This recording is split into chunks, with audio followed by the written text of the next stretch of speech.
Hello student, मैं Shivani solar आपका welcome करती हूँ आपके अपने यूट्यूब चैनल एसएससी बुलेट पर।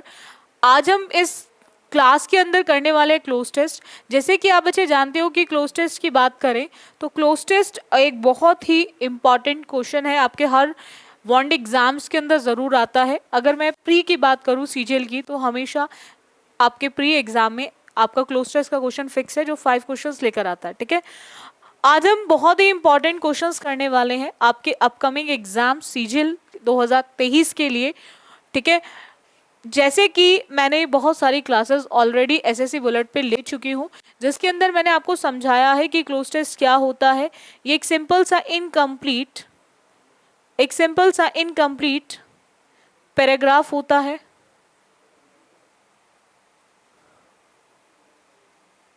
और आप बच्चों ने इस इनकम्प्लीट पैराग्राफ को कंप्लीट करना होता है, जिसमें आपको 2 चीज़ों की ज़रूरत होती है, एक ग्रामर और दूसरा वोकैब।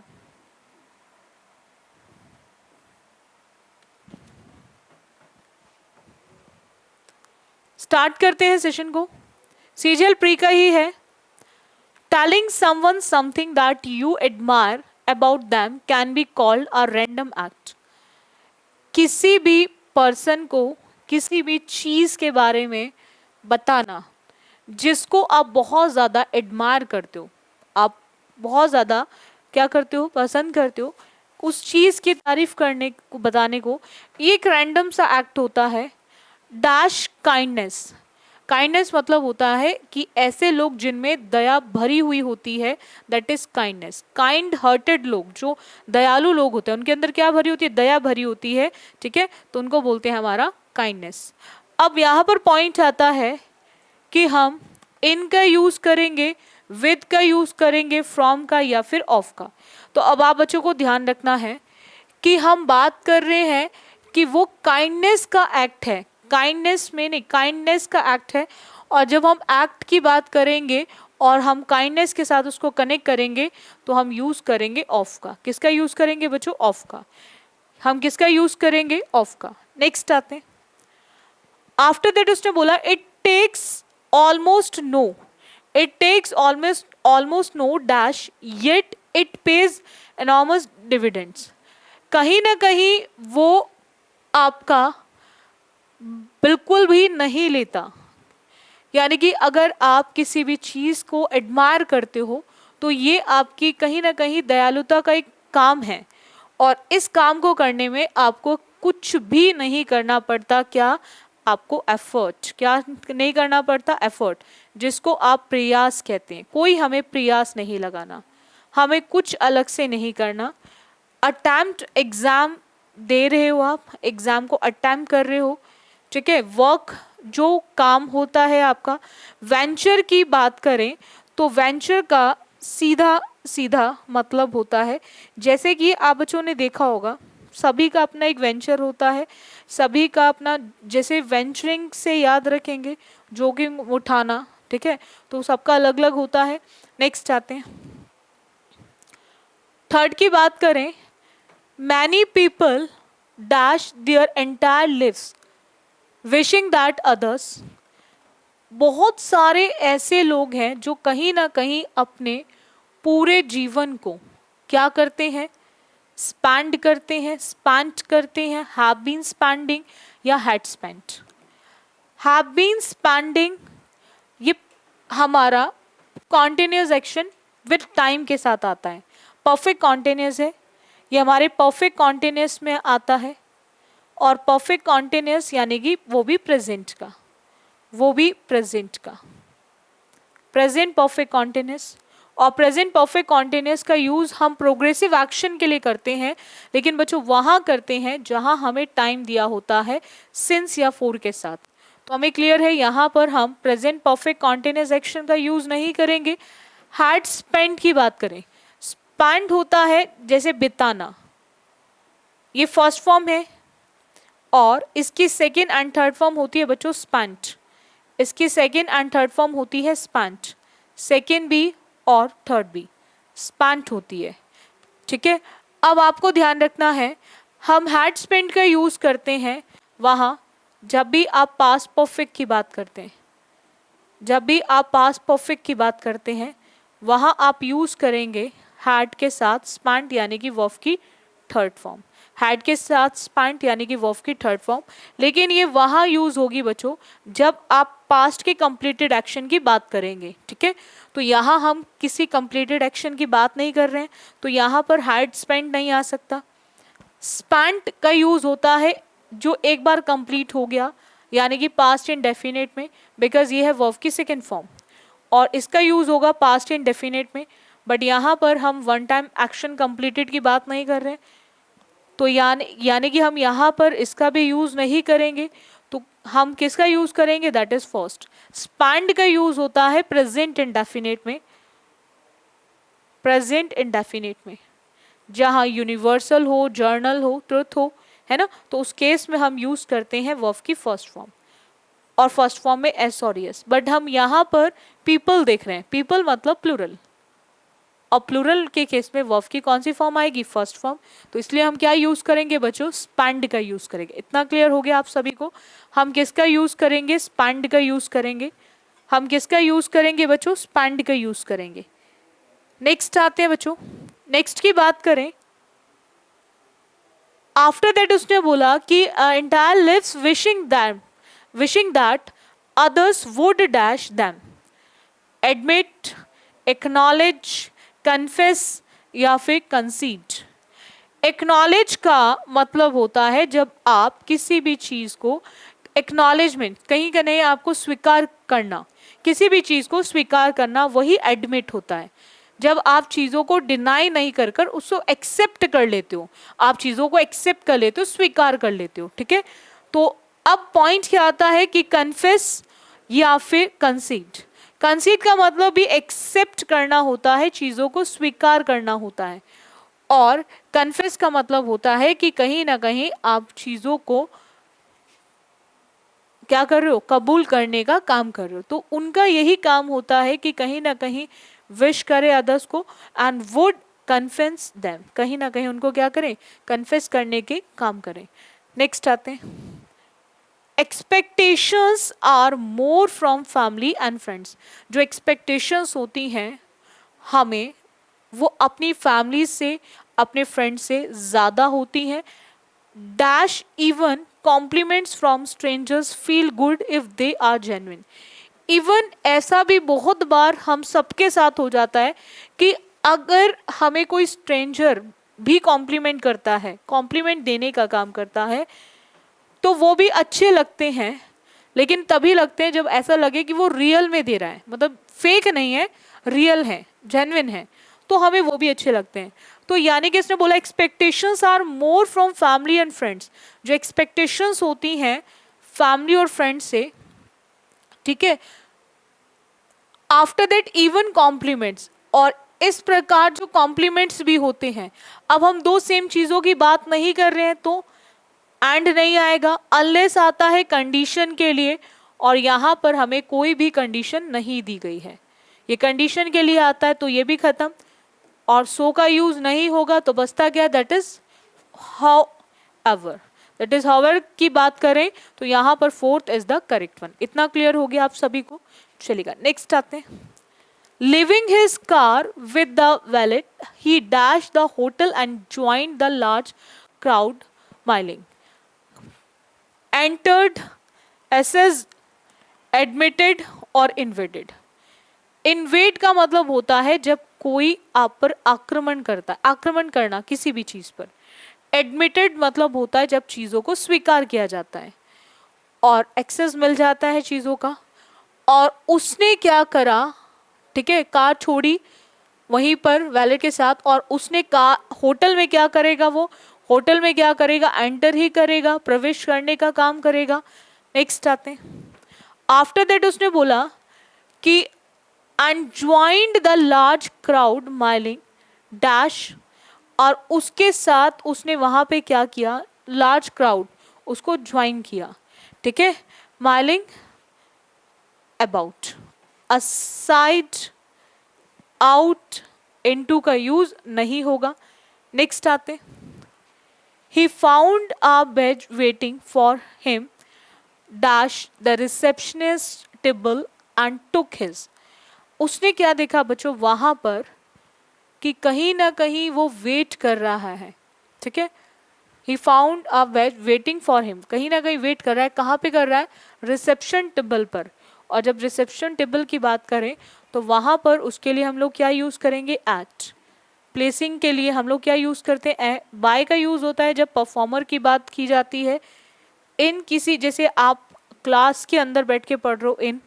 और ओवर होता है जब चीजें ऊपर होती हैं, ठीक है। तो यहाँ पर बच्चों क्या आ जाएगा? That is eight. Eight is the correct one. Next आते हैं। नेक्स्ट की बात करें, उसने बोला and took his dash in the rear of the hall. अब उसने क्या करा? स्टैंड किया वहां पे। कॉच की बात कर रहा है, सीट की बात कर रहा है, या लॉन्च की बात कर रहा है? लॉन्च का मतलब होता है, जैसे आपने देखा होगा बहुत सारी जगहों पर आप जाते भी हो और आपने देखा भी होगा, जहाँ पर जब आप होटल वगैरह में जाते हो तो रेस्ट के लिए जो बने होते हैं रूम्स, जिसको बोलते हैं विश्राम कक्ष, दैट इज लॉन्च, ठीक है, जहाँ आप रेस्ट करने का काम करते हो। अब यहाँ पर हम बात कर रहे हैं टुक हिज। उसने अपनी सीट क्या करी? उसने क्या किया? तो उसने वहां पर जाकर कहीं ना कहीं क्या ली? अपनी सीट ली, ठीक है, इन the rear of the hall. एक हॉल के अंदर उसने क्या ली? अपनी सीट को लेने का ही काम करेगा। हॉल के अंदर क्या लेगा? सीट लेने का काम करेगा। वहां पे स्टैंड, काउच और लॉन्च का यूज नहीं होगा। नेक्स्ट आते हैं। When the place was dash, the moderator welcomed the crowd.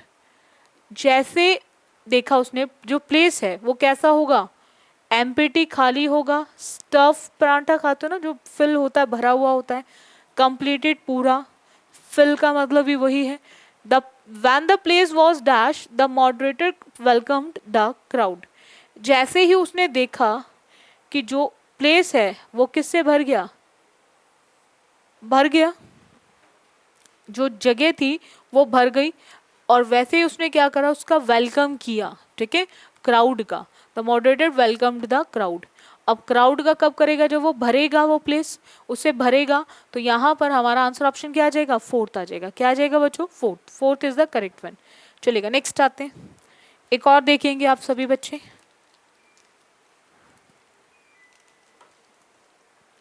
English is not a language, इस लैंग्वेज को आप पढ़ रहे हो। English is not a language that dash in India. English वो लैंग्वेज नहीं है जो इंडिया में क्या नहीं हुई है? Create, develop, originated and derived. तो जब हम बात करते हैं जहाँ पर भी उसका जन्म हो रहा है, ठीक है, हर लैंग्वेज कहीं ना कहीं से ओरिजिनेटेड होती है। तो ये English is not a language that originated in India. English वो लैंग्वेज नहीं है जो इंडिया में ही क्या हुआ, जिसका इंडिया में जन्म हुआ है। तो उसके लिए हम लोग क्या यूज करेंगे? That is originated.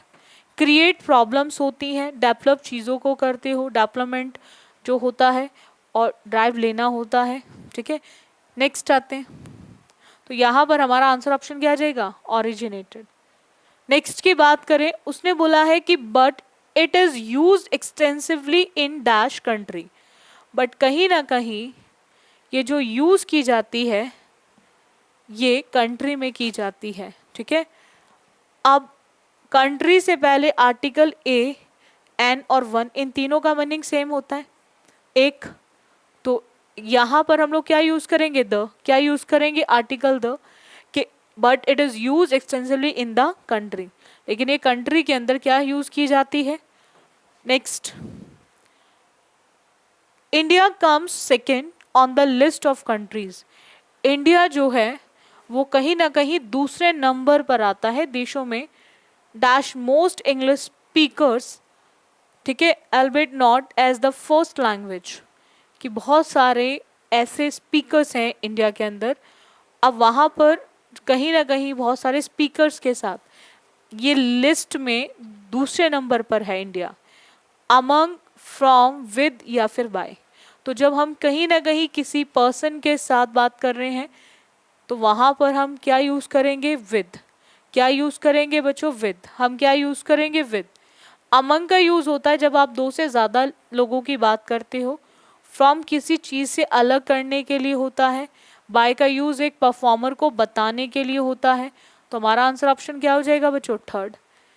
नेक्स्ट आते हैं बच्चों, नेक्स्ट की बात करें तो नेक्स्ट आता है इसमें कि English is more dash than any single Indian language. कहीं ना कहीं इंग्लिश जो है वो अदर सिंगल लैंग्वेजेस से ज्यादा क्या है, फ्रिक्वेंसी जो होती है ना, जो चीजों को आप फ्रिक्वेंटली कर रहे हो, एक्सटेंड करना, चीजों को बढ़ा देना, कॉम्प्रिहेंसिव लैंग्वेज जैसे इंग्लिश कॉम्प्रिहेंशंस होते हैं। एंड प्रेवलेंट का मतलब होता है जो चीज आपकी इन फैशन बोल सकते हो, इन ट्रेंड बोल सकते हो, जिसको प्रचलित बोलते हैं। तो कहीं ना कहीं जो इंग्लिश लैंग्वेज है वो अदर लैंग्वेज के कंपैरिजन में इंडिया में ज़्यादा प्रचलन में है, ज़्यादा ट्रेंड में है, ज़्यादा हमारे क्या है, ट्रेंड में है। तो उसके लिए हम लोग क्या यूज़ करेंगे, प्रेवलेंट। क्या यूज़ करेंगे, प्रेवलेंट का यूज़ करेंगे। नेक्स्ट आते हैं, आफ्टर दैट हम बात करें कि it has managed to dash the entire world. ये कहीं ना कहीं एंटायर वर्ल्ड को क्या करेगी, इट हैज़ मैनेज, जिसने मैनेज कर लिया है किस चीज़ को, एंटायर वर्ल्ड के। सैचुरेट, परवेट, इन्वेट का मतलब वही आक्रमण होता है। इन्वेट का मतलब होता है कहीं ना कहीं आक्रमण। एंड परसुएट का मतलब होता है जब आप चीज़ों को मनाते हो, समझाते हो, यानी कि चीज़ों को मनाना या फिर समझाना परसुएट का मतलब होता है। इन्वेट का मतलब कहीं ना कहीं आक्रमण होता है। परवेट का मतलब होता है जब कहीं ना कहीं चीज़ें वहाँ पे क्या हो जाती हैं, व्याप्त होना। एंड सैचुरेट का मतलब होता है जब चीज़ें तर हैं, पूरी तरह से गीली होना, जिसको बोलते हैं कि पूरी तरह से गीला हुआ है, ठीक है, तर, गीला। और यहाँ पर मैनेज है एंटायर वर्ल्ड को क्या करने के लिए, तो एंटायर वर्ल्ड को क्या करने के लिए, तो परवेट करने के लिए, ठीक है, व्याप्त करने के लिए। तो यहाँ पर हमारा आंसर ऑप्शन क्या आ जाएगा बच्चों, second. Second is the correct one. इतना क्लियर हो गया आप सभी को। नेक्स्ट आते हैं, perhaps India should listen to her. कहीं ना कहीं इंडिया को सुनना चाहिए था, ठीक है। एक्सटेंड, एंटिक, इनिशियल या फिर एंशंट। तो यहाँ पर हम बात कर रहे हैं सेजेस की। तो कहीं ना कहीं सेजेस का मतलब है कि जो चीज़ बहुत ज़्यादा पुरानी है, प्राचीन काल से रिलेटेड है, तो जो चीज़ प्राचीन काल से रिलेटेड है उसको हम क्या बोलेंगे, एंशंट। क्या बोलेंगे, एंशंट। इनिशियल होता है जो स्टार्टिंग की होती है। एंटिक कहीं ना कहीं यूनिक उसके लिए यूज़ होता है। तो यहाँ पर we can easily eliminate remaining three options. तो हमारा क्या आएगा, दैट इज एंशंट। कहीं ना कहीं हम पुरानी चीज़ों की बात कर रहे हैं। नेक्स्ट की बात करें बच्चों तो नेक्स्ट आता है कि who taught the importance dash balance. कहीं ना कहीं जो आपको इम्पॉर्टेंस बताता है किस चीज़ की, बैलेंस की। किस चीज़ की, importance of balance. Importance of balance, balance की इंपॉर्टेंस। तो बैलेंस की के लिए हम लोग क्या यूज करेंगे, ऑफ। किसी चीज को बताने के लिए बाय का यूज होता है परफॉर्मर के लिए। फॉर टाइम के लिए भी आता है, पीरियड ऑफ टाइम के लिए भी। और इनका यूज होता है जब हम किसी भी चीज की पोजीशन की बात करते हैं, टाइम की बात करते हैं, ईयर्स, लॉन्ग पीरियड्स, तो वहां पर हम लोग यूज करते हैं इन। तो यहाँ पर क्या आएगा, हमारा ऑफ आएगा। क्या आएगा बच्चों, ऑफ आएगा। नेक्स्ट आते हैं, नेक्स्ट की बात करें। आफ्टर दैट उसने बोला कि this means we should be dash not to take anything too far. इसका मतलब कहीं ना कहीं ये हुआ कि हमें कैसा रहना चाहिए कि हमसे चीज़ें दूर ना जाए, कुछ भी हमसे दूर ना जाए। और कुछ भी हमसे दूर ना जाए इसके लिए हमें क्या केयर फ्री रहना पड़ेगा, लापरवाह रहना पड़ेगा, नहीं। हमें बहुत ज़्यादा केयरफुल रहने की ज़रूरत होगी, बहुत ज़्यादा सतर्क रहने की ज़रूरत होगी, दैट इज़ केयरफुल।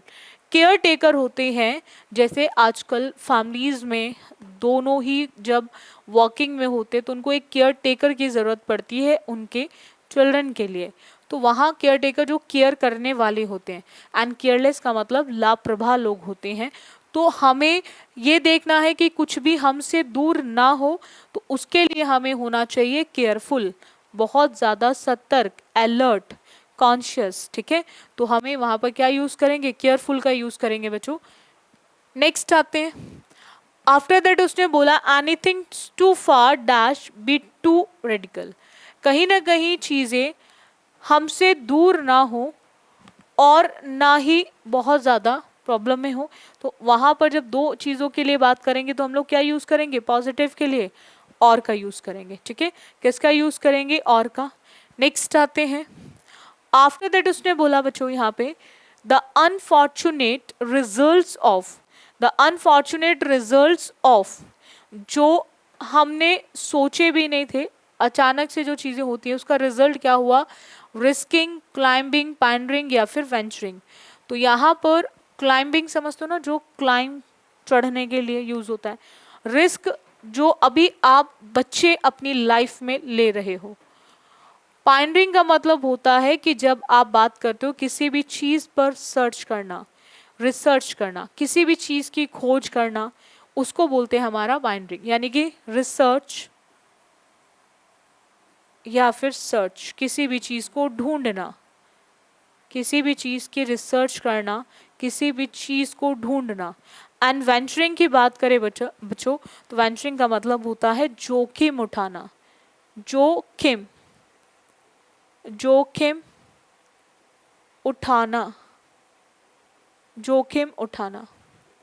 तो कहीं ना कहीं एनवायरमेंटल डिग्रेडेशन की बात कर रहे हैं कि अनफॉर्चुनेट रिजल्ट क्या होगा, कहीं ना कहीं हमें क्या उठाना पड़ेगा, जोखिम उठाना पड़ेगा। Too far are obvious in the environmental degradation, कहीं ना कहीं चीज़ें क्लियर हैं कि वो कहीं ना कहीं हमारे एनवायरमेंट को क्या करेगी, डिस्टर्ब करेगी।